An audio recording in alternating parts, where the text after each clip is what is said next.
Karena dia dapat contoh banget dari ibunya, ya, yaitu ngomelin suami, ya. Akhirnya besok ketika menikah juga sama. Nah, tapi kalau ibu-ibu sekalian memberikan contoh di rumah itu yang baik-baik, maka anaknya pasti nyontoh yang baik, mencuci, masak, ngomong lembut sama suami. Saya yakin anaknya besok kalau menikah gambaran jadi ibu rumah tangga ya kayak begitu. Seperti itu ya. Nah, ini berhati-hati. Seorang bapak juga demikian.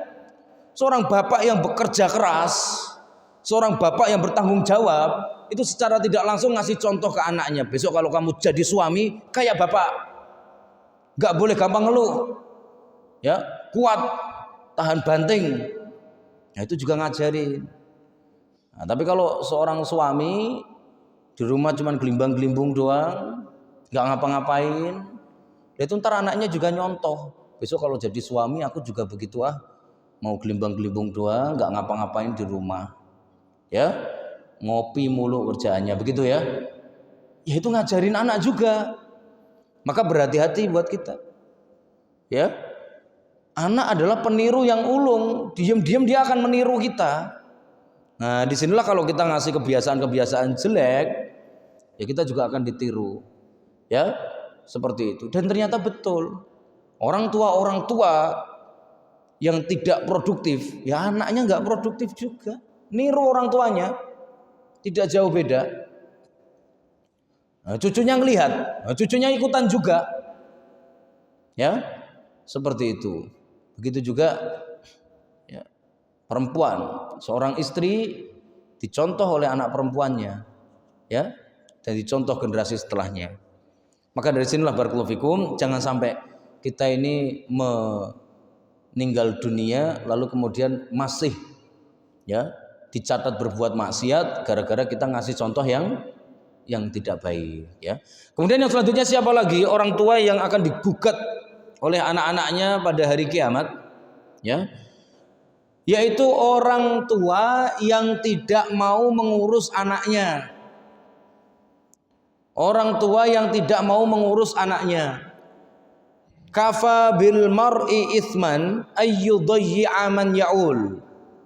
Cukuplah seseorang dianggap berdosa besar apabila dia menelantarkan, menyia-nyiakan, tidak ngurus keluarganya, termasuk anak-anaknya. Tidak mengurusi dan tidak, ya, sedikit pun peduli terhadap anak-anaknya. Berhati-hati, ya, sekarang ini banyak sekali fenomena orang tua yang tidak bertanggung jawab. Ya mungkin yang paling parah itu sampai membuang anak. Na'udzubillahi min dzalik. Itu yang paling parah. Enggak mau ngurus. Ya. Entah itu ditaruh di panti asuhan atau na'udzubillah dibunuh sejak kecil, dibuang. Itu semuanya adalah sinyal bahwa orang tua tidak mau ngurus anaknya. Dan itu adalah merupakan dosa yang sangat besar. Ada juga yang lebih mengerikan, ada yang dijual.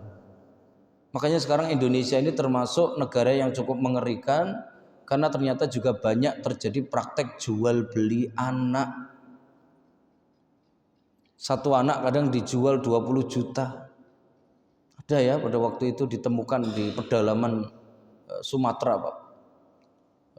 Anak yang berasal dari Sulawesi, ya, diculik kemudian dijual.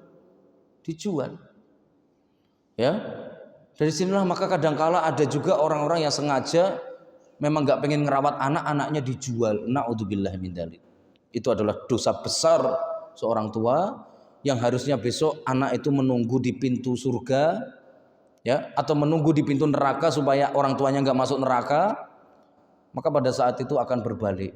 Justru anak yang akan minta kepada Allah, wa idal mau'udatu su'ilat bi ayyi dambin qutilat. Saat bayi-bayi yang dibunuh sejak kecil, dikubur hidup-hidup itu ditanya, dosa apa yang kamu lakukan, nak, sehingga sama orang tuamu digitukan?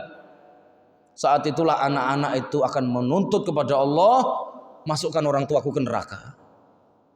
Yang harusnya anak itu menjadi penunggu di surga untuk kita, maka bisa jadi akan ke neraka gara-gara tidak diurus sama orang tuanya. Maka orang tua yang seperti itu tidak mendapatkan keistimewaan syafaat dari anak. Yang ada malah justru ya dia akan dijebloskan ke neraka oleh anaknya sendiri. Naudzubillah min dzalik. Ya. Makanya kita patut bangga melihat orang tua dengan segala keterbatasannya tapi masih mau ngurusin anak-anak. Masya Allah. Pontang-panting kerja siang malam, banting tulang demi ngidupin anak. Itu adalah merupakan orang tua penghuni surga insya Allah. Ya. Tapi kalau seandainya ada yang begitu mengentengkan soal anak, apalagi sampai mengusir anak dan lain-lain, naudzubillah summa naudzubillah min dzalik.